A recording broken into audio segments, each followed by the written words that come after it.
Hi guys, how are you? I hope you people are doing well. My name is Shivam Pandey and I welcome you all to this lovely platform of Vijay Sutra. विजय सूत्रा के बेहतरीन से और शानदार से platform पे आप सभी लोगों का मैं स्वागत करता हूं और यहाँ पर आज हम लोग कुछ बेहतरीन से क्वेश्चंस को देखेंगे जो हमारे अपकमिंग एग्जामिनेशन के लिए बहुत ही ज्यादा इंपॉर्टेंट रहने वाले हैं।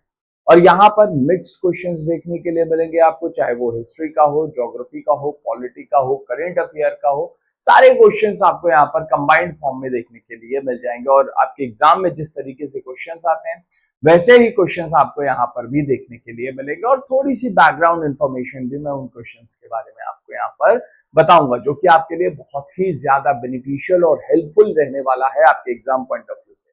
तो चलिए बिना किसी देरी के यहाँ पर स्टार्ट करते हैं हमारे शानदार से और बेहतरीन से सेशन। तो गाइस सबसे पहला क्वेश्चन जो आपके और हमारे स्क्रीन पर है वो आप यहाँ पर देखिए। This is the question number 1। Bharat में प्रत्येक वयस्क नागरिकों को मतदान का अधिकार देने का संवैधानिक आधार क्या है? What is the constitutional basis for giving every adult citizen the right to vote in India? सबसे पहले अगर आप देखेंगे जो राइट टू वोट है, राइट टू वोट हमारा कहां पर देखने के लिए मिलता है, कौन से अनुच्छेद में आता है? अनुच्छेद 326 में, 326 में देखने के लिए मिल जाता है।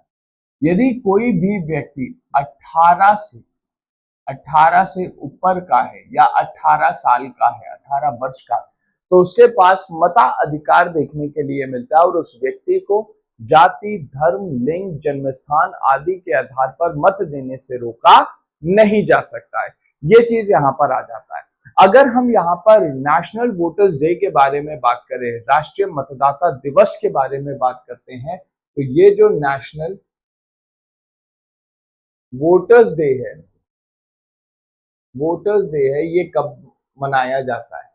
इसको मनाया जाता है 25 जनवरी, 25 जनवरी को इसको मनाया जाता है। अब 25 जनवरी क्यों? क्योंकि संविधान लागू होने से एक दिन पहले यानी कि 25 जनवरी 1950 को हमारे चुनाव आयोग का गठन किया गया था। इस वजह से 25 जनवरी को ही हम लोग राष्ट्रीय मतदाता दिवस के नाम से बनाते हैं। Judicial review, secularism, universal adult franchise, directive principle. तो सही जवाब होगा इसका सी। जुडिशियल रिव्यू के बारे में बात करते हैं तो यूएसए में एक केस हुआ था और उस केस का नाम था मालबरी वर्सेस मेडिसन केस। वहां से न्यायिक समीक्षा का अधिकार का जन्म हुआ था। ठीक है, तो ये चीजें वहां पर देखने के लिए मिली थी। सेकुलरिज्म यानी कि धर्म निरपेक्षता के बारे में बात करते हैं तो ये कहता है कि राज्य का अपना कोई धर्म नहीं होगा, राज्य सभी धर्मों को सामान्य दृष्टि से देखेगा, राज्य अपने आप को किसी धर्म के प्रति बाध्य नहीं करेगा। इसके बाद जब हम राज्य के नीति निर्देशक सिद्धांतों के बारे में बात करते हैं तो ये सिद्धांत हमारे संविधान के भाग 4 के अंतर्गत देखने के लिए मिलते हैं और भाग 4 में अनुच्छेद 36 से अनुच्छेद 51 तक ये यहाँ पर आते हैं। इसके बाद जब मैं यहाँ पर आप लोगों से डिस्कस करता हूं तो आपको यहाँ पर देखने के लिए मिलेगा ये गैर न्याय संगत है। कैसे हैं? गैर न्याय संगत देखने के लिए मिल जाते हैं क्योंकि यहाँ पर आता है हमारे पास अनुच्छेद 37। अनुच्छेद 37 ये कहता है कि राज्य के नीति निर्देशक सिद्धांत जो होते हैं ये गैर न्याय योग्य हैं। यही राज्य के नीति निर्देशक सिद्धांत जो होते हैं ये 3 भागों में वर्गीकृत देखने के लिए मिल जाते हैं। हमारे पास आता है सोशलिस्ट प्रिंसिपल, गांधीयन प्रिंसिपल और वेस्टर्न लिबरल प्रिंसिपल, यानी कि समाजवादी सिद्धांत, गांधीवाद सिद्धांत और उदारवादी सिद्धांत यहाँ पर आते हैं। अलग अलग अनुच्छेद यहाँ पर हमें इनके अंतर्गत देखने के लिए मिलेंगे। चलिए आगे बढ़ते हैं अगले प्रश्न पर और देखते हैं अगला प्रश्न हमसे यहाँ पर क्या पूछ रहा है। अगला प्रश्न, Which of the following statement best explain concept of isostasy?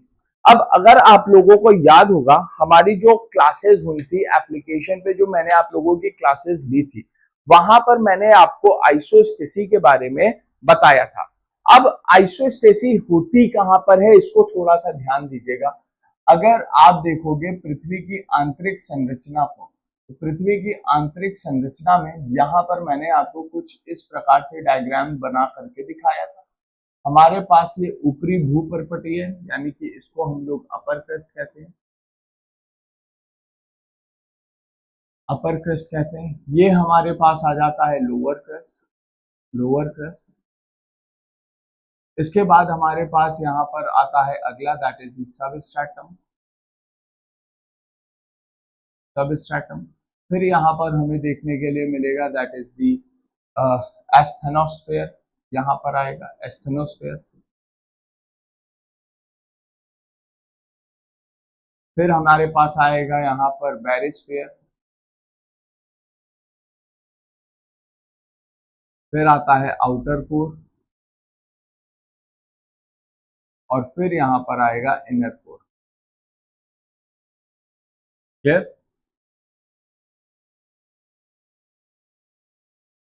अब यहाँ पर समस्थिति कहां पर है? अगर आप देखोगे ये जो लाइन अनइवन सी है, ऊपर नीचे जो रेखा बनाई गई है, इसी को आइसोस्टेसिस। अगर आप देखेंगे यहाँ पर इसी को ही वेरिएबल डेप्थ ऑफ कोर्नाट डिस्कंटिन्यूटी के नाम से भी हम लोग जानते हैं। कोर्नाट डिस्कंटिन्यूटी क्या देखने के लिए मिलती है? ये आइसोस्टेसिस के बारे में बताती है। अब यहाँ पर ये जो स्थिति है, इसकी खोज कब हुई थी? इसकी खोज हमें देखने के लिए मिली थी 1950 में, है ना। 1950 में हमें यहाँ पर पता चला कि ये जो डिस्कंटिन्यूटी है ये इस तरीके से है। इसके बाद 1970 में हमें पता चला कि यहाँ पर ये जो डिस्कंटिन्यूटी है, जो कोर्नाट डिस्कंटिन्यूटी है, ये उबड़ खाबड़ है, यानी कि अनइवन है। कब पता चला? 1970 में, 1970 में। और ऐसा क्यों है ये हमें पता चला 1980 के दशक में। 1980 के दशक में अगर आप देखोगे तो यहाँ पर दो लोग आते हैं, एक का नाम है पराट और एक का नाम है एरी। ये पराट और एरी हमें यहाँ पर देखने के लिए मिलते हैं। इन्होंने यहाँ पर आइसोस्टेसिस के संबंध में ये बताया कि अगर कोई पहाड़ जो कि सतह से ऊपर है, या कोई पठार है, या कोई डीप डिप्रेशन यानी कि कोई गहरी खाई है, तो ऐसी ही संरचनाएं हमें पृथ्वी की सतह के अंतर्गत भी देखने के लिए मिल जाएंगी। यहाँ पर भी वह संरचनाएं आपके और हमारे पास होती हैं, ठीक है। इस तरीके की ये संरचनाएं यहाँ पर मिलेंगी। जितना ये सतह से ऊपर है उतना ही ये सतह से नीचे देखने के लिए मिलेंगी। Balance between erosional and deposition, ठीक है। एक तो यह है equilibrium between earth crust and mantle due to the buoyancy. उसके बाद balance between the atmospheric pressure and gravity, तो ये चीजें यहाँ पर आ जाती है। इसके बाद हमें यहाँ पर देखने के लिए मिलता है equal distribution of the earth, distribution of the heat on the earth. तो यहाँ पर जो सही जवाब देखने के लिए मिलेगा, अगर आप देखोगे यहाँ पर ये हमारा क्रस्ट है, और यहाँ पर यहाँ से शुरू होता है मेंटल। क्रस्ट हमारा यानी कि ऊपरी भूपर्पटी हमारी दो भागों में वर्गीकृत देखने के लिए मिल जाती है। तो बी इसका क्या हो जाएगा? सही जवाब देखने के लिए मिलेगा equilibrium between the earth crust and the mantle due to the buoyancy, ठीक है। ये हमारा यहाँ पर सही जवाब देखने के लिए मिल जाएगा, ताकि एक बैलेंस यहाँ पर मेंटेन हो। अब आप में से बहुत लोग कहोगे कि sir balance between erosion and deposition, ऐसा कुछ भी नहीं है, ठीक है।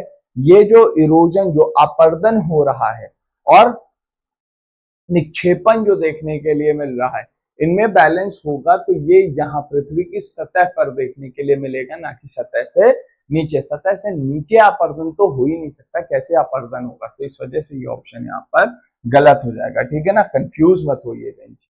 चलिए आगे, हमसे यहाँ पर पूछना चाह रहा है कि the term regolith refers to, ये जो टर्म रेगोलिथ है ये क्या होता है?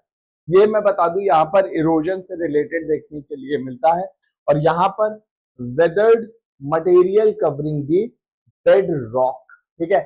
ऑप्शन नंबर बी यहाँ पर क्या होगा? सही जवाब देखने के लिए मिल जाएगा। तो चलिए बढ़ते हैं हमारे अगले क्वेश्चन पर और देखते हैं अगला क्वेश्चन यहाँ पर क्या कह रहा है।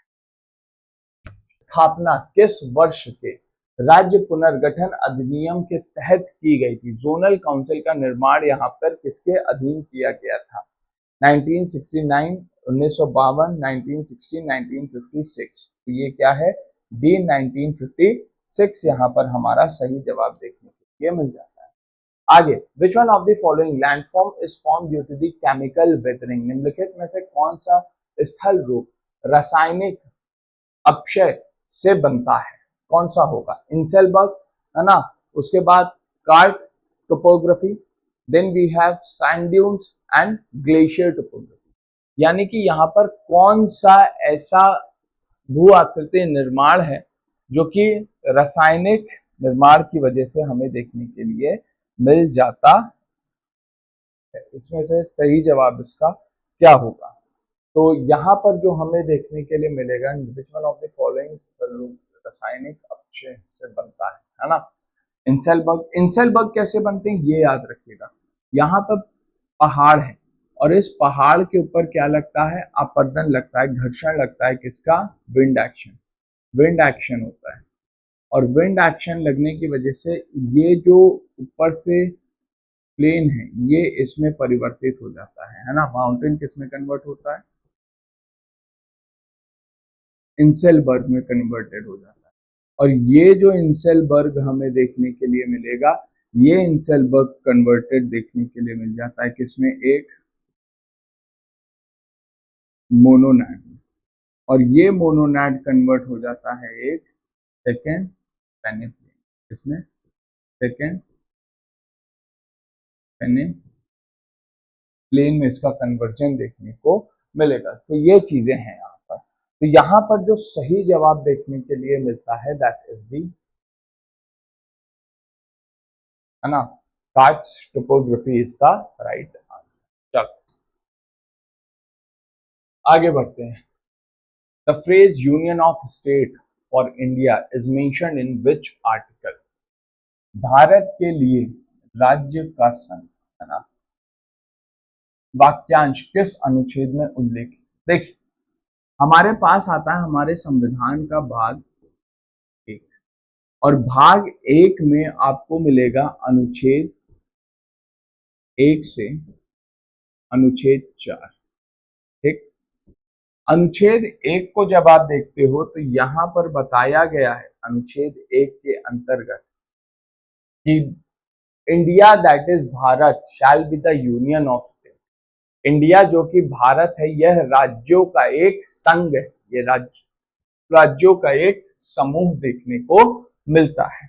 अब यहाँ पर दो शब्दों का इस्तेमाल किया गया है, एक इंडिया और दूसरा भारत। ऐसा इस वजह से है कि हमारी जो संविधान निर्माता हुआ करते थे, इन संविधान निर्माताओं में कुछ रूढ़िवाद विचारधारा के लोग थे और कुछ आधुनिक विचारधारा के लोग हुआ करते थे। जो रूढ़िवाद विचारधारा के लोग थे उनका ये कहना था कि हमें हमारी सभ्यता, हमारी संस्कृति को नहीं भूलना चाहिए, इस वजह से इस देश का नाम यहाँ पर भारत ही होना चाहिए। लेकिन जो आधुनिक विचारधारा के लोग थे उनका ये मानना था कि यहाँ पर जो नाम होना चाहिए वो इंडिया इस्तेमाल करना चाहिए, क्योंकि हमें मॉडर्न तरीके से चीजों को आगे लेकर के चलना है। तो दोनों ही नाम, अब संविधान निर्माताओं के बीच में मतभेद ना हो जाए इस वजह से दोनों ही नामों का उपयोग यहाँ पर किया गया। और राज्यों का संघ का तात्पर्य यहाँ पर क्या है? राज्यों के संघ से तात्पर्य यहाँ पर यह देखने के लिए मिलता है कि जो भारत है हमारा, कि राज्यों का एक समूह है, ये राज्यों का एक संघ है। ऐसा इस वजह से हो पा रहा है, ऐसा इस वजह से है क्योंकि भारत का जो कॉन्सेप्ट है वो पहले से था, राज्य जो छोटे छोटे राजा रजवाड़े जो रियासतें हुआ करती थी ये आकर के भारत से विलय कर रहे हैं, ना कि इन लोगों ने आपस में एक समझौता करके भारत को बनाया। ऐसा नहीं हुआ है, ये भारत से आकर के मिले हैं और भारत का विचारधारा पहले से देखने के लिए मिलती थी। तो ये चीजें यहाँ पर है, इन बातों को यहाँ पे याद रखिएगा। उसके बाद जब हम आते हैं अनुच्छेद 2 पे, अनुच्छेद 2 क्या कहता है कि राज्यों में यदि कोई भी परिवर्तन करना है ना, अनुच्छेद 1 के अंतर्गत कहा गया है इंडिया जो कि भारत है वो राज्यों का एक संघ है, और अनुच्छेद 2 कहता है कि राज्यों में यदि कोई परिवर्तन करना होगा तो वह परिवर्तन करने का अधिकार संसद के पास होगा। अनुच्छेद 2 एक अधूरा अनुच्छेद है, इसको अनुच्छेद 3 के साथ पढ़ा जाता है। अनुच्छेद 3 क्या कहता है? अनुच्छेद 3 यहाँ पर हमें और आपको बताता है कि राज्यों की जो सीमा है, जो क्षेत्रफल है, संसद उसको कम कर सकती है, बढ़ा सकती है, 2 या 2 से ज्यादा राज्यों को विलय करके एक नया राज्य बना सकती है, किसी राज्य के क्षेत्रों को काट करके एक नए राज्य का निर्माण कर सकती है। अनुच्छेद 4 के अंतर्गत जो बताया गया है वो ये कहा गया है कि जो भी परिवर्तन अनुच्छेद 2 और 3 के अंतर्गत किए गए हैं उनको संविधान संशोधन नहीं माना जाएगा। ये केवल और केवल एक साधारण विधेयक देखने के लिए मिलता है, ठीक है। और याद रखिएगा ये ऐसा साधारण विधेयक होगा जिसमें राष्ट्रपति की पूर्व अनुमति की जरूरत होती है। ये इकलौता ऐसा साधारण विधेयक है। अन्य साधारण विधेयकों में राष्ट्रपति की पूर्व अनुमति की जरूरत नहीं होती, लेकिन इसके अंतर्गत होती है, ठीक है। चलिए 7वां प्रश्न, who act as the protector of the constitution in India, Lok Sabha, attorney general, supreme court या फिर राष्ट्रपति। हमारा जो संविधान देखने के लिए मिलता है, इस संविधान का संरक्षक यहाँ पर कौन है ना, protector of the constitution. Protector of the constitution यहाँ पर कौन है, भारतीय संविधान के संरक्षक के रूप में कौन कार्य करता है। अगर आप यहाँ पर देखोगे हमारे पास आता है अनुच्छेद 32, कौन सा है, अनुच्छेद 32 देखने के लिए मिल जाता है, अनुच्छेद 32 है। और इसी के साथ साथ हमारे पास आता है अनुच्छेद 226, ये दो अनुच्छेद यहाँ पर हमारे पास आते हैं। जब अनुच्छेद 32 के बारे में बात करते हैं तो यहाँ पर देखने के लिए मिलती हैं 5 प्रकार की रिट, ठीक है। तो 5 प्रकार की रिट जो देखने के लिए मिल जाती हैं वो कौन कौन सी होती हैं, वो हमें यहाँ पर देखने के लिए मिल जाती हैं। जैसे बंदी प्रत्यक्षीकरण, हैबियस कॉर्पस देखने के लिए मिल जाता है। इसी के साथ साथ हमें यहाँ पर देखने के लिए मिल जाता है that is known as mandamus, prohibition, certiorari, quo warranto तो एंड प्रोहिबिशन। तो भिन्न भिन्न प्रकार की रिटें यहाँ पर हमें देखने के लिए मिल जाती है। तो ये चीजें, तो यहाँ पर अगर आप देखोगे प्रोटेक्टर ऑफ कॉन्स्टिट्यूशन के बारे में जो बताया गया है वो सुप्रीम कोर्ट देखने के लिए मिलेगा। कौन है यहाँ पर, सुप्रीम कोर्ट को क्या कहते हैं, प्रोटेक्टर ऑफ कॉन्स्टिट्यूशन के नाम से यहाँ पर जाना जाता है, ठीक है। यहाँ से सुप्रीम कोर्ट आ जाते हैं और सुप्रीम कोर्ट बाध्य है रिट जारी करने के लिए। अगर मैं यहाँ पर रिट के बारे में बात करता हूँ तो रिट क्या होती है, रिट कुछ भी नहीं, ये लिखित आदेश होता है। कैसा आदेश होता है, लिखित आदेश देखने के लिए मिल जाता है कोर्ट का, यानी कि न्यायालय का। और रिट कितने प्रकार की होती है, ये 5 प्रकार की रिट देखने के लिए मिलती है। हैबियस कॉर्पस, मैंडमस, प्रोहिबिशन, सर्चुरी और क्यू वारंटो। अगर आप 32 का प्रयोग करके सुप्रीम कोर्ट जाते हो तो यहाँ पर जो भी सुप्रीम कोर्ट देखने के जिस भी केस से आप सुप्रीम कोर्ट गए हो, सुप्रीम कोर्ट बाध्य है रिट जारी करने के लिए। सुप्रीम कोर्ट आपको मना नहीं कर सकता है कि नहीं भाई हम यहाँ पर रिट जारी नहीं करेंगे, सुप्रीम कोर्ट को रिट जारी करना ही करना पड़ेगा। जब हम 226 के बारे में बात करते हैं तो आप हाई कोर्ट जाते हो रिट जारी करवाने के लिए, लेकिन हाई कोर्ट बाध्य नहीं होता कि वो रिट को जारी करे ही करे, वो आपको कोई अन्य तरीका भी यहाँ पर बता देता है, ठीक है। चलिए आगे, इंटर ट्रॉपिकल कन्वर्जेंस जोन इस कैरेक्टरिस्टिक बाय, है ना, ITCZ जो देखने के लिए मिलता है, इसकी विशेषता क्या है ना,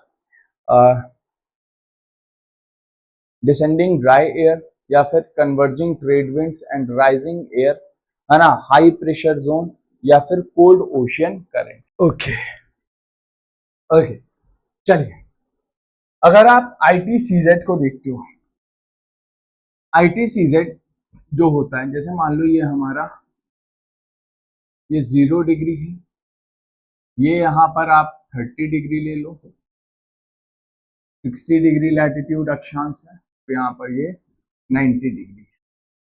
अब यहाँ पर सूर्य की जो लंबवत किरणें पड़ती हैं, लंबवत किरणें जो पड़ती हैं वो कर्क रेखा से लेकर के आपको देखने के लिए मिलेंगी मकर रेखा, ठीक है। तो ये इक्वेटर से नॉर्दर्न हेमिस्फीयर उत्तरी गोलार्ध की तरफ शिफ्ट होगा जब सूर्य की रेखा भूमध्य रेखा से लेकर के, ठीक है, और शिफ्ट होंगी उत्तरी गोलार्ध पे, तो ITCZ ऐसे मूव कर जाएगा।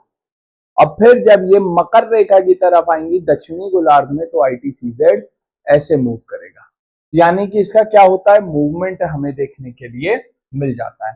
तो एक तरफ की जो हवाएं होंगी, है ना, व्यापारिक हवाएं जो देखने के लिए मिलती हैं वो एक तरफ दबेंगी, मतलब यहां से जब ये उत्तरी गोलार्ध की तरफ ऐसे बढ़ा, इधर से बढ़ा, तो यहाँ पर उत्तरी गोलार्ध की तरफ जो चीजें हैं वो दबेंगी, और जब ये दक्षिणी गोलार्ध की तरफ बढ़ेगा तो उधर की चीजें बढ़ेंगी और उत्तरी गोलार्ध का एक्सटेंड कर जाएगा दक्षिणी गोलार्ध, है ना। तो आप बस यहाँ पर इसको ऐसे याद रखिएगा कि convergent trade winds are rising. अगर आप देखोगे 30 डिग्री से लेकर के 0 तक व्यापारिक हवाएं चलती हैं, ट्रेड विंड। और इसके बाद अगर आपको देखने के लिए मिलेगा, आपको यहां से 30 डिग्री से लेकर के 60 डिग्री तक वेस्टर्लीज मिलेंगी, और 90 डिग्री से लेकर के 60 डिग्री तक हमारे पास आती हैं पोलर।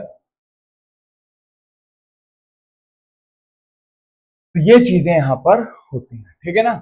चलिए आगे बढ़ते हैं अगले क्वेश्चन पे और देखते हैं अगला क्वेश्चन क्या है। Under the constitution of India the last age required for Lok Sabha membership, है ना, भारतीय संविधान के अंतर्गत जो अंतिम आयु होती है लोकसभा के सदस्य, the last age required for Lok Sabha, न्यूनतम, यहाँ पर यार ये थोड़ा सा हिंदी इंग्लिश मैच नहीं कर रहा है, लोकसभा सदस्य के लिए न्यूनतम आयु, मिनिमम एज, अब यहाँ पर लास्ट एज लिख दिया है तो क्वेश्चन थोड़ा कंफ्यूजिंग हो गया है, ठीक है। 29 ईयर, 25 ईयर, 20 ईयर्स और 22 ईयर। तो यहाँ पर हमसे क्या पूछ रहा है, मिनिमम एज देखने के लिए मिल रही है, ठीक है। यहाँ पर मिनिमम एज होना चाहिए, न्यूनतम, न्यूनतम का मतलब मिनिमम एज, और यहाँ पर दे रहा है लास्ट एज, ठीक है। तो यहाँ it should be the minimum age, minimum age यहाँ पर होना चाहिए, ठीक है। तो थोड़ा सा इसको समझिएगा, और सही जवाब क्या होगा, बी यहाँ पर देखने के लिए मिलेगा। न्यूनतम आयु जो होती है वो 25 वर्ष की देखने के लिए मिलती है। आगे, which nation inspired India's provision for single citizenship, Bharat में अगर आप देखोगे एकल नागरिकता देखने को मिलती है। अब एकल नागरिकता के बारे में जब हम लोग बात करते हैं तो एकल नागरिकता का मतलब क्या होता है कि आप अगर भारत के नागरिक हो तो आप भारत के ही नागरिक होगे, अन्य किसी देश के नागरिक आप फिर दोबारा से नहीं बन सकते हो, ठीक है ना। तो एकल नागरिकता के लिए प्रेरित यहां से किया गया। अगर आप देखो भारत में जो नागरिकता आपके और हमारे पास होती है वो भारत की होती है, भारत के राज्यों की नागरिकता आपके और हमारे पास देखने के लिए नहीं होती है, ठीक है। C is the right answer. 11वां प्रश्न, which ocean current is cold current, है ना, gulf stream, Kuroshio, Canary, Brazil, निम्न में से कौन सी जलधारा यहाँ पर ठंडी जलधारा देखने के लिए मिलेगी। अगर यहाँ पर हम बात करें तो कैनरी करंट जो होती है ये कैसी है, ठंडी जलधारा। अब ठंडी जलधारा बनती कैसे है, आप यहाँ पर थोड़ा सा चीजों को देखिए। यहाँ पर देखिए हमारे पास 0 डिग्री है और यहाँ पर हमारे पास 90 डिग्री है, या इसको थोड़ा सा पॉजिटिव ऐसे, यहाँ पर हमारे पास 90 डिग्री है और यहाँ पर हमारे पास भूमध्य रेखा है 0 डिग्री। जब हमारे यहाँ ओशंस की फॉर्मेशन हुई, जब ओशंस वगैरह बने तो इनका जो वाटर लेवल था, जो जल स्तर था, ये कैसा था, वाटर लेवल कैसा था, वाटर लेवल वॉज कांस्टेंट, जल स्तर यहाँ पर कांस्टेंट देखने के लिए मिल जाता था। अगर आप यहाँ पर देखोगे तो यहाँ पर आपको एक चीज देखने के लिए मिलेगा, दैट इवेपोरेशन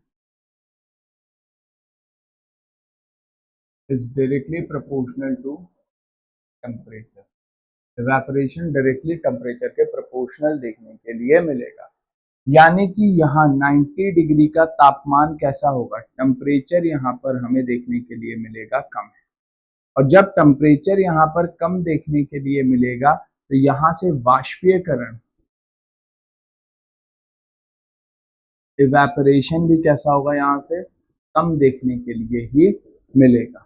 इसके बाद जब हम इक्वेटर के बारे में बात करते हैं तो यहाँ पे टेम्परेचर कैसा होता है, टेम्परेचर यहाँ पर ज्यादा देखने के लिए मिलेगा, और जब टेम्परेचर यहाँ पर ज्यादा हो जाएगा तो इस वजह से यहाँ पर वाष्पीयकरण, इवेपोरेशन भी यहाँ पर ज्यादा देखने के लिए मिलेगा, ठीक है। तो जिस वजह से पानी का स्तर यहाँ पर कम होगा, लो वाटर लेवल, लो वाटर लेवल होगा, और यहां पर हमें देखने के लिए मिलेगा हाई वाटर लेवल। ठीक है, हाई वाटर लेवल यहां पर हमारे पास आ जाएगा। तो जल हायर वाटर लेवल से लोअर वाटर लेवल की तरफ मूव करेगा और यहीं पे उत्पत्ति होगी किसकी, कोल्ड करंट की उत्पत्ति देखने के लिए मिलेगी। ठीक है, so this is the thing जो हमें और आपको यहाँ पर मिल जाती है। चलिए आगे बढ़ते हैं अगले प्रश्न पे, 12वां प्रश्न। The phenomena of El Nino primarily affect Indian monsoon, arctic climate, European rainfall. देखिए अल नियो और ला नीना ये क्या करते हैं, ये भारतीय मानसून के ऊपर प्रभाव डालते हैं, इंडियन मानसून के ऊपर ये यहाँ पर प्रभाव डालने का काम करते हैं। अगर अल नियो और ला नीना की कंडीशन है ना, अल नियो का मतलब क्या होता है, अल नियो की स्थिति जब पैदा होगी तो उस कंडीशन में, उस परिस्थिति में भारत के अंतर्गत जो वर्षा होगी वो कम होगी, और ला नीना की जो स्थिति पैदा होगी वहां पर भारत में जो वर्षा देखने के लिए मिलेगी वह अधिक देखने के लिए मिलेगी। ठीक है, तो अल नियो जो वर्षा होती है, जो प्रेसिपिटेशन होता है, ये कम करता है। ठीक है, और ये किससे संबंधित है, मोनेक्स रिपोर्ट, मोनेक्स रिपोर्ट से संबंधित देखने के लिए मिल जाती है। ठीक है, तो इस चीज को यहाँ पर याद रखिएगा। आगे बढ़ते हैं, अगला 13वां प्रश्न। Which one of the following best explain the term republic as used in the preamble? Republic का मतलब क्या होता है, रिपब्लिक का मतलब होता है गणराज्य, यानी कि भारत का जो हेड ऑफ द स्टेट है, यानी कि राष्ट्रपति, वह कोई राजा रानी नहीं है। हमारे यहाँ राजा रानी का शासन नहीं है, हमारे यहाँ मोनार्कियल फॉर्म ऑफ गवर्नमेंट नहीं है, हमारे यहाँ जनता द्वारा चुना गया नुमाइंदा शासन करता है, जिसको आप और हम चुन करके भेजते हैं। तो यहाँ पर सिलेक्टेड बाय जजेस है ना, न्यायाधीशों द्वारा चुना गया नहीं, राज्यपालों nominated by governors, appointed for life बन गया है लाइफ लॉन्ग, नहीं सर ये भी नहीं है, elected head of the state है ना, निर्वाचित राष्ट्र अध्यक्ष, हमारा और आपका जो राष्ट्रपति है इसको हमने और आपने चुना है। हाँ, इसका जो चयन हुआ है वह अप्रत्यक्ष रूप से जरूर हुआ है, लेकिन आपने और हमने ही इस व्यक्ति को चुना है। तो ये चीजें यहाँ पर आ जाती हैं। आगे बढ़ते हैं, fundamental rights known as heart and soul of the constitution, right to education, right to equality, right to constitutional liberty, right to privacy. Right to education के बारे में बात करते हैं तो 86वां संविधान संशोधन यहाँ पर आता है, जो कि 2002 में हुआ था। इसने हमारे संविधान में 21A को जोड़ा, जिसमें कहा गया 6 से 14 वर्ष तक के बच्चों के लिए निशुल्क और अनिवार्य शिक्षा का प्रावधान है। राइट टू इक्वालिटी, समानता का अधिकार, राइट टू इक्वालिटी के बारे में जब बात करते हैं तो ये 14 से 18 अनुच्छेद के बीच में आता है। कहां से, 14 से 18 के बीच में हमें देखने को मिलेगा। उसी के साथ साथ राइट टू कॉन्स्टिट्यूशनल रेमेडीज के बारे में जब हम बात करते हैं, संवैधानिक निकायों के अधिकार के बारे में बात करते हैं, तो अनुच्छेद 32 है। अगर आप देखिए 32 अनुच्छेद ना हो तो आपके और हमारे मौलिक अधिकारों का संरक्षण नहीं हो पाएगा। तो इसी वजह से 32 को क्या कहा जाता है, हृदय और आत्मा कहा जाता है मौलिक अधिकारों का। राइट टू प्राइवेसी 2017 में एक केस होता है, कब होता है, 2017 में, और इस केस का नाम क्या था, केएस पुट्टास्वामी।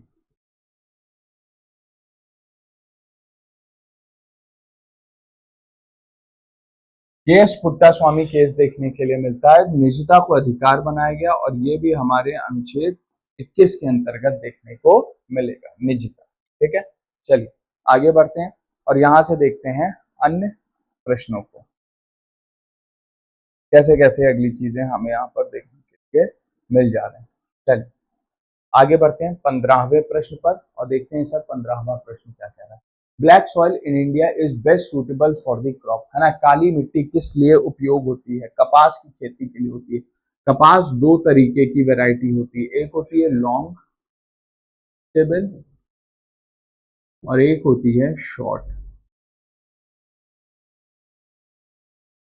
लॉन्ग स्टेबल की जो क्वालिटी, गुणवत्ता अधिक मानी जाती है, और इसकी गुणवत्ता जो है वो कम होती है। इसके जो रेशे होते हैं, जो धागे होते हैं वो छोटे छोटे और उसके धागे बड़े बड़े होते हैं, इसलिए ये चीज। अच्छा, लॉन्ग स्टेबल प्रमुखता 3 देशों में ही देखने के लिए मिलती है, इजिप्ट, ईरान एंड पाकिस्तान में हमें देखने के लिए मिलेगी। शॉर्ट स्टेबल हर जगह है, भारत में भी है, पर ज्यादा अमाउंट में देखने के लिए नहीं मिलती है। ठीक है, चलिए।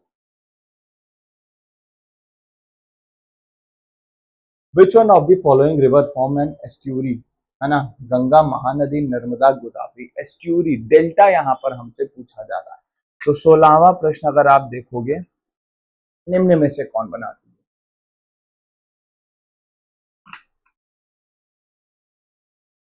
एस्ट्यूरी का मतलब अधूरा डेल्टा, अधूरा मुहाना किसका बनता है? अब यहां पर जब हम मुहाने के बारे में बात करते हैं ना, डेल्टा के बारे में, तो ये जो डेल्टा होता है ये 3 प्रकार का होता है। एक्रोवेट, दूसरा बर्ड फूड और तीसरा एस्ट्यूरी। 3 प्रकार के मुहाने यहाँ पर, ठीक है। तो एस्टूरियल जो है वो नर्मदा का बनता है, ठीक है, नर्मदा नदी का यहाँ पर एस्टूरियल डेल्टा बनता है। चलिए, which layer of atmosphere contain ozone. Ozone हमारे कौन से एटमॉस्फेयर के लेयर में होगी? वायुमंडल की कौन सी परत में ओजोन पाई जाती है?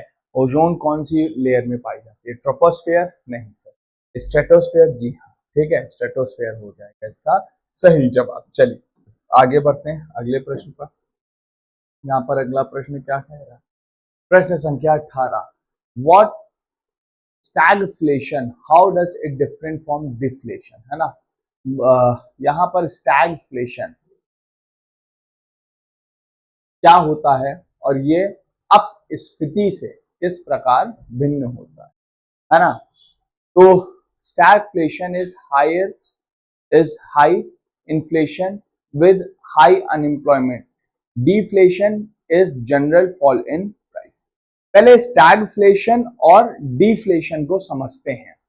स्टैगफ्लेशन जो होता है ये 2 शब्दों से मिल करके बनता है ना। मुद्रा स्फीति जनित मंदी, ये 2 शब्दों से मिल करके बना है। मुद्रास्फीति, मुद्रास्फीति, मुद्रास्फीति जनित मंदी। यहां पर अगर आप देखोगे टैग और फ्लेशन, है ना। स्टैग का मतलब होता है स्टैगनेंट, जब हमारी अर्थव्यवस्था रुक जाए उसके बावजूद महंगाई बढ़ रही है तो वो क्या कहलाता है? स्टैगफ्लेशन, है ना। एक चीज तो ये है, जब हमारी अर्थव्यवस्था कैसी हो, रुक जाए और उसके बाद भी यहाँ पर क्या हो, इन्फ्लेशन देखने के लिए मिले। डिफ्लेशन का क्या मतलब होता है?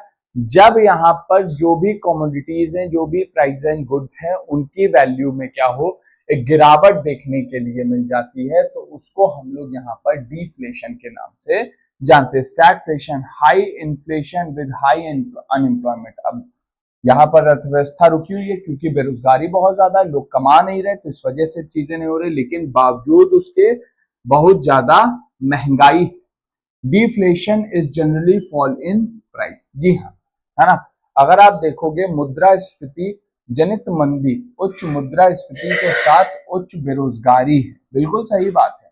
अपस्फीति, कीमतों में सामान्य गिरावट देखने के लिए मिल जाती है, डिफ्लेशन। ऐसे एक और टर्म आता है डिसइंफ्लेशन, ठीक है, अभी आगे डिस्कस करेंगे अगर आएगा प्रश्न।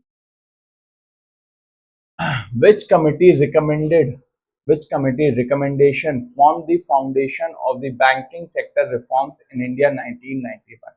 मल्होत्रा कमेटी, नरसिम्हन समिति, रंगराजन समिति और अबदी हुसैन कमेटी। यहाँ पर आप सबको पता है जो सही जवाब हमें देखने के लिए मिलेगा वो कौन सी है? नरसिम्हन समिति यहाँ पर देखने के लिए मिल जाती है। नरसिम्हन समिति ने बहुत सारी चीजें बताई, जैसे कहा कि जितने भी बैंक हैं इनका कंप्यूटरीकरण करना चाहिए, बैंकों का निजीकरण जो हो रहा है उसको करो, ठीक है, बैंकों का राष्ट्रीयकरण ज्यादा नहीं होना चाहिए, बैंकों के जो SLR और CRR है ये बैंकों के ऊपर छोड़ दो, बैंक खुद से इसको निर्धारित करेंगे। एक कंपटीशन रहने दो बैंकों के पास। इसी के साथ साथ जो भी बैंक अच्छा परफॉर्म कर रहा है उस बैंक को स्टॉक लिस्ट पर एक्सचेंज स्टॉक मार्केट में लिस्टेड करवा दो ताकि वो और ज्यादा कमाई कर सके। और जो बैंक गिर रहा है उस बैंक को दूसरे अच्छे बैंक के साथ मर्ज करने की आवश्यकता नहीं है। तो ये बात यहाँ पर बताई जाती है। बहुत सारी बातें नरसिम्हन समिति के अंतर्गत बताई गई थी। ठीक है, चलो आगे बढ़ते। अगला प्रश्न यहाँ पर देखो, what is the SI unit of electric resistance. Electric resistance जो देखने के लिए मिलता है इसकी SI यूनिट क्या है, वोल्ट, एम्पियर, ओम या फिर वॉट। तो सी इज द राइट आंसर। चलो, What does demographic dividend refer to in India context। याद रखना ये प्रश्न बहुत इंपॉर्टेंट है। मैं आपको बताऊं, अभी हाल ही में एक एकेडमी में मैं और पढ़ाता हूं, तो उस एकेडमी में टीचर्स टेस्ट पेपर हुआ था। तो उस टेस्ट पेपर में मैंने ये प्रश्न डाला था टीचरों के लिए एग्जामिन करने के लिए। बहुत नामी गिरामी एकेडमी है वो भी, है ना। तो उसमें एक प्रश्न था, लेकिन बहुत सारे टीचरों ने इस प्रश्न को गलत किया हुआ था, है ना। तो उम्मीद करता हूं कि आप लोगों को समझ में आएगा। और इस चीज को मैंने आप लोगों को एक बार और बताया था। अगर आप लोग उस क्लास को अपने एप्लीकेशन पे देखे होंगे तो बहुत अच्छे से मैंने यहाँ पर इसको बताया था, है ना। Economic growth potential due to the large working age population. ठीक है, तो इंडियन कॉन्टेक्स्ट में हमें यहाँ पर देखने के लिए मिल जा रही है ना। क्या होगा इसका राइट आंसर। ठीक है, तो ये चीजें हमें यहाँ पर देखने के लिए मिल जाती है। चल आगे बढ़ते हैं अगले प्रश्न पर। 22वां प्रश्न, 22वें प्रश्न को देखिए। Goods and services tax GST implemented in 2017 and considered as the landmark reform because it increase the tax burden in consumer, replace the multiple indirect tax with single tax system, and only applied to the manufacturing sector, was implemented only in the urban area। देखिए, जब GST Bharat के अंतर्गत आया तो उस समय जितने भी प्रत्यक्ष अप्रत्यक्ष कर देखने के लिए मिलते थे उन सब को इसने क्या कर दिया, रिप्लेस कर दिया। ठीक है, तो क्या हो जाएगा यहाँ पर बी हमारा सही जवाब देखने के लिए मिल जाता है। 23वें प्रश्न पे आते हैं। Which part of the cell is responsible for the protein synthesis, है ना। सेल का कौन सा पार्ट प्रोटीन सिंथेसिस के लिए उत्तरदायित्व देखने को मिलेगा। यहाँ पर माइक्रोकॉन्ड्रिया, राइबोसोम्स, लाइजोसोम्स या फिर न्यूक्लियस, है ना। यहाँ पर राइबोसोम्स देखने के लिए मिल जाते हैं। ठीक, राइबोसोम्स इसका राइट आंसर। आगे बढ़ते हैं 24वें प्रश्न पर और देखते हैं 24। According to the union budget 26-27 what is the physical deficit target and what is the capital expenditure outlay. ठीक है, फिजिकल डेफिसिट टारगेट और कैपिटल एक्सपेंडिचर आउटले हमारा क्या देखने के लिए मिला था, यूनियन बजट 2026 और 2027 से रिलेटेड यहाँ पर हमसे ये पूछता है। आप अगर इन ऑप्शंस को देखोगे let me tell you the thing that guys, ऐसे जो क्वेश्चंस होते हैं ये थोड़े से फैक्चुअल क्वेश्चंस होते हैं। ये डेटा आपको पता होना चाहिए। ठीक है, और ऐसे क्वेश्चंस आपके एग्जाम में बहुत फ्रीक्वेंटली पूछे जाते हैं। ठीक है, कॉन्सेप्चुअल क्वेश्चंस नहीं आते बट हाँ फैक्चुअल क्वेश्चन जरूर देखने के लिए मिलते हैं। तो इसका जो राइट आंसर यहाँ पर देखने के लिए मिल रहा है that is the 4.3% GDP and ₹12.2 lakh crore. Clear, option number C is the right answer. चलिए बढ़ते हैं अगले क्वेश्चन पे और देखते हैं अगला क्वेश्चन यहाँ पर क्या कह रहा है। Insolvency and bankruptcy code 2016 enacted to provide. Insolvency and bankruptcy code 2016 में जो आया इसका मतलब क्या होता है। अगर आप यहाँ पर देखोगे कि जैसे कोई भी आदमी लोन ले लेता है बैंक वगैरह से, किसी ने लोन लिया और जानबूझ के क्या कर जाता है, डिफॉल्ट कर जाता है। तो ऐसी स्थिति में जब वो दिवालिया घोषित होता है जानबूझ के, तो उसके एसेट्स को बेचने के लिए या उसने जो भी चीजें गिरवी रखी थी उन चीजों को बेचने के लिए, उसकी संपत्ति को कब्जा करने के लिए बैंक यहाँ पर अलग अलग तरीके के कानून लेकर के आती है। Time bound resolution mechanism to stressed assets, एक निर्धारित समय के अंतर्गत जो भी संपत्ति है उस संपत्ति को जब्त करके भरपाई करवाई जा सके। ठीक है, तो ये चीज यहाँ पर आता है। हमारे सामने है क्वेश्चन नंबर 26, हमारा यूनियन बजट से ओरिएंटेड देखने के लिए मिला। और एक चीज मैं आपको यहाँ पर सलाह देना चाहूंगा कि प्लीज क्वेश्चन को ठीक से पढ़िएगा। एक्चुअली जब मैंने भी एक झटके में इस क्वेश्चन को देखा तो यहाँ पर 26 मैंने देखा था, हालांकि लिखा 27 भी है, बट बाय डिफॉल्ट यहाँ पर हमसे क्या हो जाती है, कभी कभी गलतियां देखने के लिए मिल जाती है। तो अगर आप 26 देखोगे तो आप यहाँ पर 25, 26 के बजट को समझोगे तो आप आंसर करोगे ए को, लेकिन यहाँ पर 26 और 27 के बजट को पूछ रहा है। ठीक है, according to UP budget 26, 27 what is the total outlay and GSDP growth rate यहाँ पर क्या हो।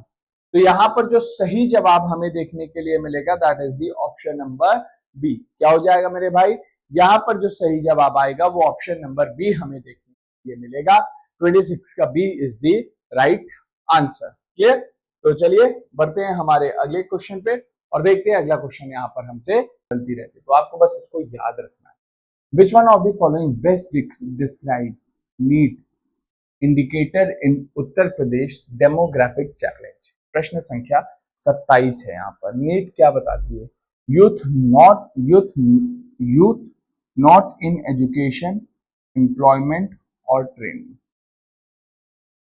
नीट ये बताती है वह युवा जो शिक्षा, रोजगार या प्रशिक्षण में नहीं है।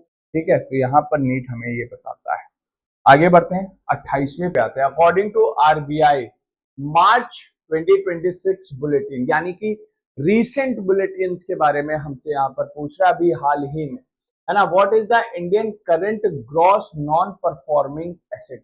अब इसको निकालने का एक फॉर्मूला होता है, उस फॉर्मूले को हम लोग हमारी थ्योरी की क्लास में डिस्कस करेंगे, लेकिन यहाँ पर आप एक डेटा याद रख लो, नॉन परफॉर्मिंग एसेट्स मतलब ऐसे एसेट्स जो अब परफॉर्म करना बंद कर चुके हैं, यानी कि जो लोन दिया गया था वो लोन अब यहाँ पर डिफॉल्ट हो चुका है।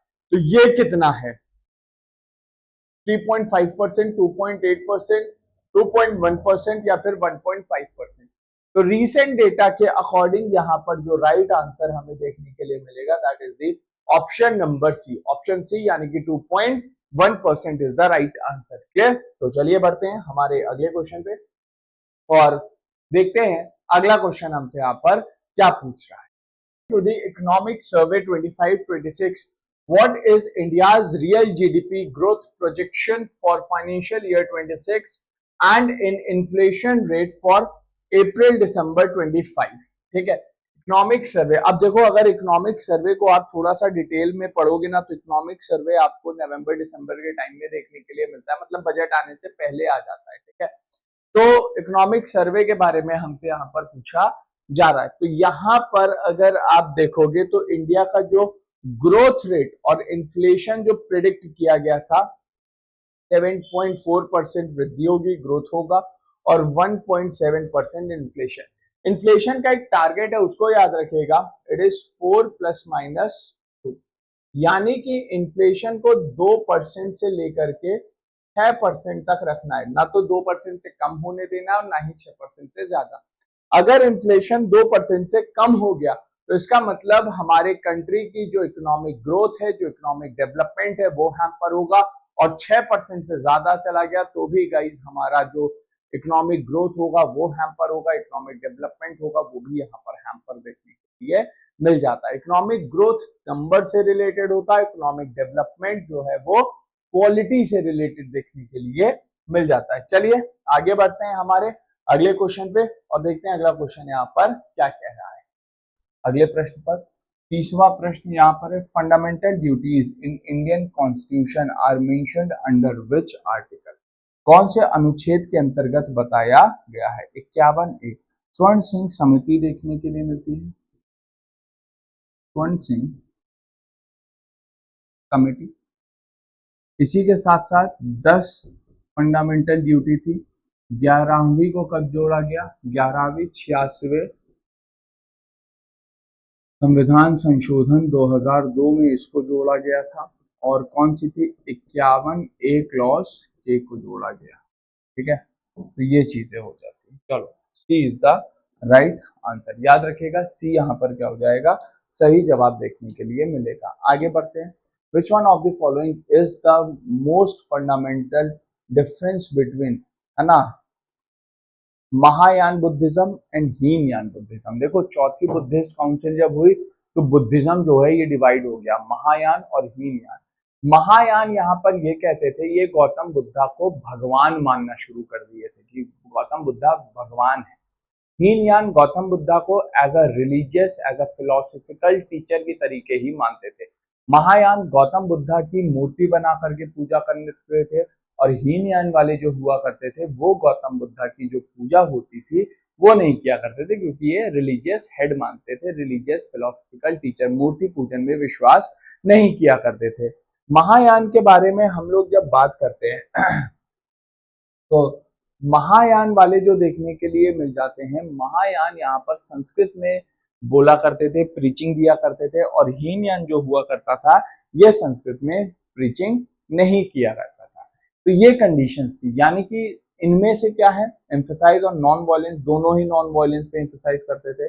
कास्टलेस सोसाइटी थी, worship of god and goddesses. जी हाँ, महायान पूजा करता था, वर्शिप करता था, हीनयान पूजा नहीं करता था, तो दोनों ही स्तूपा में करते थे। सी इज द राइट आंसर। ठीक है, which one of the following inscription mention Pulakesin II's military succession against Harshvardhan? पुलाकेशिन II और हर्षवर्धन की जो लड़ाई हुई थी और यहाँ पर ये जो हारे थे, तो ये कौन से शिलालेख में देखने के लिए मिल जाता है? ये अहियोल शिलालेख में हमें देखने के लिए मिलेगा, है ना, अहियोल शिलालेख में बताया गया है। ठीक, पुलाकेशिन और हर्षवर्धन के युद्ध के बारे में। Who wrote तौफिक उल मुबाहुद्दीन? सैयद अहमद खान, राजा राममोहन रॉय, अक्षय कुमार दत्त, केशव चंद्र सेन। केशव चंद्र सेन को अगर आप देखोगे तो ये ब्रह्मो समाज में जुड़ते हैं और ब्रह्मो समाज की जो विचारधारा है इसको बहुत आगे तक इन्होंने फैलाया था। लेकिन तौफिक उल मुबाहुद्दीन जो देखने के लिए मिलती है, अ गिफ्ट टू मोनोथिस्ट, ये एक ऐसे व्यक्ति थे जिन्होंने 1828 में ब्रह्मो समाज की स्थापना करी थी। ठीक है, और इनको राजा का टाइटल दिया था अकबर II ने, और ये एक पॉलीग्लैड देखने के लिए मिलते थे और समाज सुधार के लिए इन्होंने बहुत सारा काम, Raja Rammohan.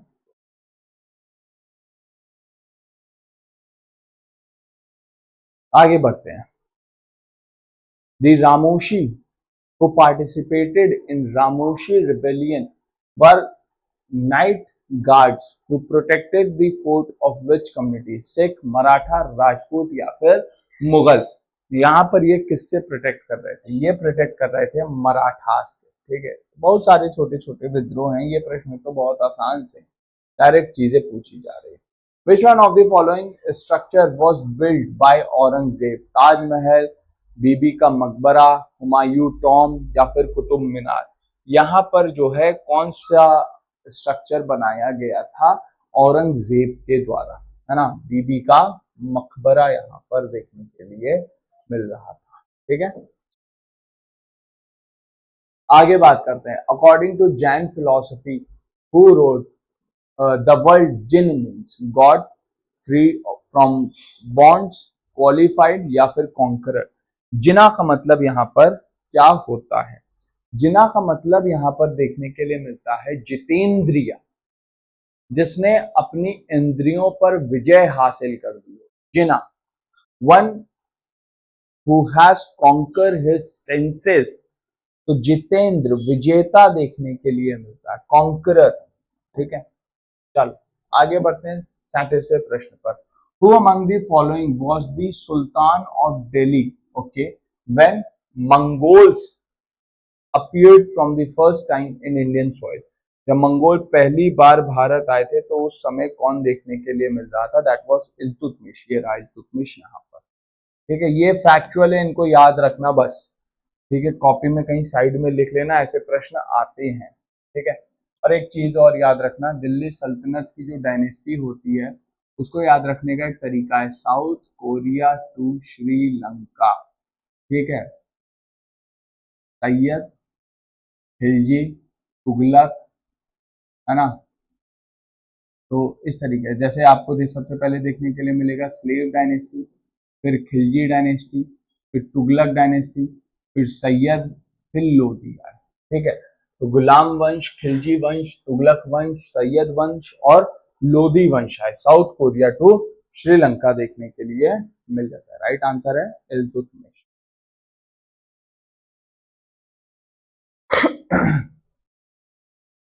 Who among the following wrote the book, है ना, सार्वजनिक सत्य धर्म? किसने यहाँ पर लिखा था? इस किताब के लेखक यहाँ पर कौन देखने के लिए मिलते थे? वो थे ज्योतिबा फुले। ठीक है, ये एक माली फैमिली से बिलोंग करते थे। सत्य शोधक समाज की इन्होंने स्थापना की।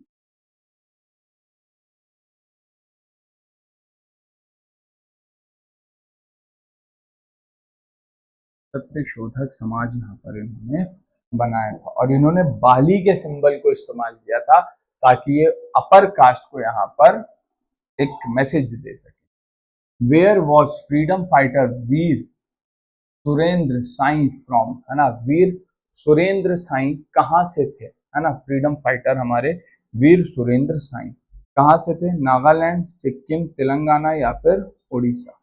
क्या हो जाएगा? उड़ीसा यहाँ पर सही जवाब देखने के लिए मिलेगा। इन प्रश्नों को याद जरूर रखना मेरे भाई, ठीक है, इनको भूलने की कोशिश मत करिएगा। सारे प्रश्न यहाँ पर बड़े इंपॉर्टेंट से हैं, है ना। मिलंद पन्नुन, है ना, मियांडर, नागसेन देखने के लिए मिल जाता था और बुद्धिस्ट फिलॉसफी यहाँ पर देखने के लिए मिलती है। नागसेन और मिलंद के बीच में हुई थी ताकि इनको बुद्धिज्म में परिवर्तित कर दिया जाए, है ना।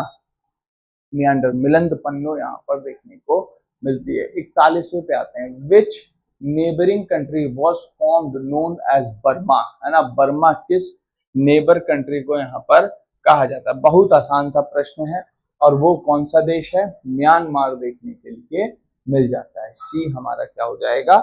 सही जवाब देखने के लिए मिल जाता है। आगे बढ़ते हैं। NABARD is related to tourism, बिल्कुल भी नहीं। Agricultural, rural bank, defence, education. NABARD क्या करता है? कृषि के क्षेत्र में कर प्रदान करवाता है। ठीक है, 43वें प्रश्न पे आते हैं। बिम्स्टेक हेडक्वार्टर, बिम्स्टेक के जो हेडक्वार्टर देखने के लिए मिलते हैं वो कहाँ पर है? ढाका में देखने के लिए मिलेंगे, बांग्लादेश। ठीक है, ढाका में। आगे, virus, worm and trojan are type of hardware, malware, browser या फिर नेटवर्क केबल, है ना। ये सब यहाँ पर क्या है? मालवेयर देखने के लिए मिल जाती है। ये सब यहाँ पर क्या है? मालवेयर हैं। They all are the malware. इसके बाद जब हम बात करते हैं, वीपीएन का पूर्ण रूप है, the full form of VPN.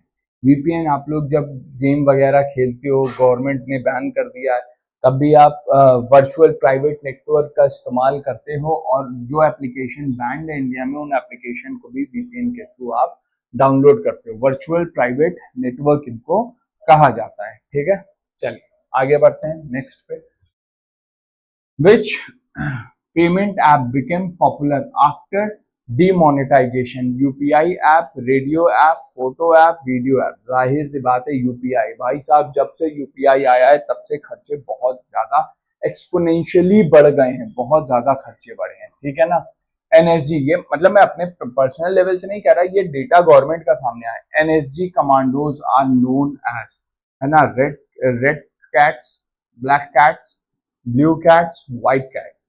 NSG commando को यहाँ पर क्या कहते हैं? ब्लैक कैट कमांडो यहाँ पर कहा जाता है। नेशनल सिक्योरिटी गार्ड्स ये होते हैं। ठीक, चलिए। Who wrote the guide? The guide किताब यहाँ पर किसने लिखी थी? द गाइड आर के नारायण ने, है ना, प्रेमचंद, टैगोर, गांधी जी। तो आर के नारायण यहाँ पर देखने के लिए मिलते हैं इस किताब के लेखक। छोटे छोटे वन लाइनर टाइप प्रश्न यहाँ पर आ जाते हैं। आगे बढ़ते हैं अगले प्रश्न पे, है ना। custodial torture is related to the violation of human right, banking rule, traffic, election. अरे भाई, अगर आपने किसी को हिरासत में लिया है और हिरासत में लेकर के उसको टॉर्चर कर रहे हो, उसका शोषण कर रहे हो, तो सीधी सी बात है मानवाधिकार का हनन यहाँ पर हो रहा है ना। तो ये चीजें हैं यहाँ पर, तो बड़े ही आसान से प्रश्न देखने के लिए मिल जा रहे हैं। ठीक है, world peace day is observe, है ना। विश्व शांति दिवस कब मनाया जाता है? विश्व शांति दिवस जो है वो 21 सितंबर को यहाँ पर मनाया जाता है। कब रहता है ये? 21 सितंबर देखने के लिए मिल जाता है। इसके बाद which city is known as the major leather export hub of Uttar Pradesh? Uttar Pradesh का मेजर एक्सपोर्ट हब यहाँ पर कौन सा देश देखने के लिए, कौन सा शहर देखने के लिए मिलता है? लेदर सबसे ज्यादा कहाँ पर मिलता है? ये बनता है कानपुर में। ठीक है ना। Major leather export hub of Uttar Pradesh, that is Kanpur.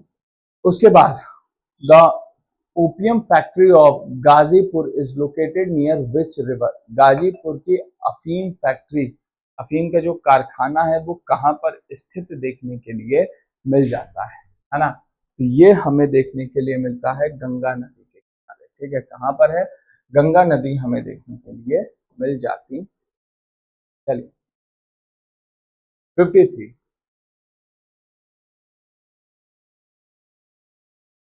Bhitargaon अभिलेख कौन से काल से संबंधित है? भीतरगांव अभिलेख कहाँ पर हमें देखने के लिए मिल जाता है ना। ये जो अभिलेख कौन से समय से, कौन से काल से? ये गुप्ता काल से संबंधित है भीतरगांव अभिलेख। बहुत सारी चीजें गुप्ता संबंधित आपको देखने के लिए मिलेंगी यहाँ पर। During which period Cornwallis serve as the governor general of India? Cornwallis कौन से काल में भारत में काम किया था आकर के? तो कॉर्नवालिस का जो समय काल देखने के लिए मिल जाता है 1786 से 1793 का भाई का समय काल यहाँ पर है। देखो ये तो डायरेक्ट पूछ लिया, लेकिन आपको क्रोनोलॉजी भी यहाँ पर राइस बाउल इंडिकेट डोमिनेंस, है ना। The agriculture nickname rice bowl, tea production, rice production, cotton production, तो सीधी सी बात है चावल उत्पादन को यहाँ पर राइस बाउल के नाम से जाना जाता है। ठीक, आगे बढ़ते हैं 56वें प्रश्न पर, है ना।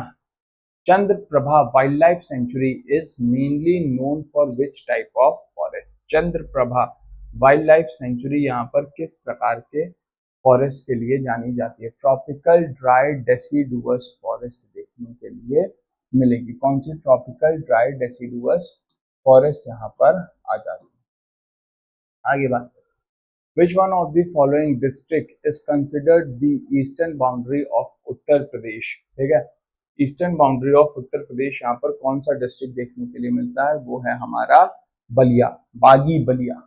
ठीक है, बागी बलिया भी कहते हैं इसको, कारण इतिहास से संबंधित। प्रधानमंत्री Ujjwala Yojana 1.0 launch to provide what facility? Pradhan Mantri Ujjwala योजना जो देखने के लिए मिलती है ये यहाँ पर क्या प्रोवाइड करवाती है? सीधी सी बात है, ये यहाँ पर गैस प्रोवाइड करवाती है, एलपीजी लिक्विडिफाइड पेट्रोलियम गैस आपको यहाँ पर मिलते हैं। 59, Amethi is famous for it association with which political family? Amethi में, अरे भाई आप लोगों को पता होगा, अमेठी में जो है ये नेहरू गांधी फैमिली यहाँ पर देखने के लिए मिलती है। सोनिया गांधी यहाँ से कई बार चुनाव जीती थी और फिर भाई बाद में ये अमेठी से भी हार गए, राहुल गांधी। अगला क्वेश्चन यहाँ पर है, from the following which one is ancient name of Kanpur? Kanpur का प्राचीन नाम यहाँ पर क्या होगा, है ना? कन्हापुर, पाटलिपुत्र, तक्षशिला, उज्जैन। आप इसको इजीली एलिमिनेट कर सकते हो। द लास्ट क्वेश्चन और राइट आंसर यहां पर होगा ऑप्शन नंबर 8। तो गाइस यहां तक हमने 60 क्वेश्चंस को डिस्कस किया है, बहुत बेहतरीन तरीके और बहुत ही शानदार तरीके से हमने यहाँ पर क्वेश्चंस को डिस्कस किया है। अगर आपको ये सीरीज पसंद आई है तो कमेंट सेक्शन में जरूर बताइएगा और इस सीरीज का वैल्यूएबल फीडबैक आप लोग जरूर दीजिएगा इन द कमेंट सेक्शन। अगर आप नए हो तो सब्सक्राइब करेगा, make sure to like the press the like button and till then bye bye. नमस्कार and Jai Hind. Thank you so much guys, bye bye everyone.